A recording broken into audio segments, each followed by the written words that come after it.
योभन्दा ठुलो युवाको भिड दैनिक आज विदेश गइरहेका छौँ। विदेशमा हामी मरिरहेका छौँ, स्वदेशमा मरिरहेका छौँ। हामी यो कुरा बुझ्छौँ कि बुझ्दैनौँ?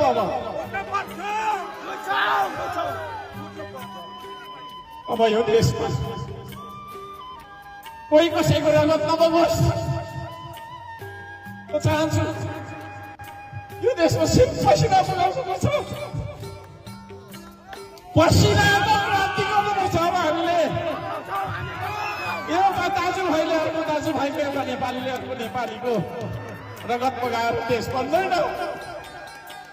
म सबैलाई अनुरोध गर्न चाहन्छु, झगडा गर्नु रोक्नुहोस्। अब झगडा गर्नु रोक्नुहोस्, काटमार गर्नु रोक्नुहोस्, श्रमदानमा कोही नआउनुहोस्।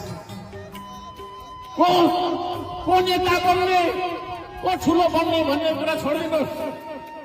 हर्क साम्राट नेता बन्न खोज्यो भन्नु होला, होइन म नेता सेता। तपाईँभन्दा फाटेको लुगा लगाएर आएको म, तपाईँभन्दा 10 कुरा धेरै काम गरिरहेको छु। म कोही कसैको नेता बन्न चाहन्छु, तर यो देशमा शान्ति होस्,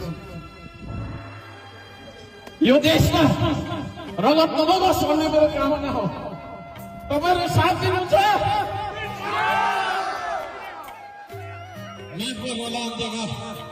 म भावुक बने, देशलाई माया गर्ने मान्छे हो। म सोचिरहन्छु देशकै लागि, बोलिरहन्छु देशकै लागि। 1 पाइला कदम, 10 पाइला कदम, 100 पाइला कदम जति छ यो देशकै लागि हिँड्नु। तपाईँहरू अब मैले भनेको बाटोमा हिँड्नुपर्छ।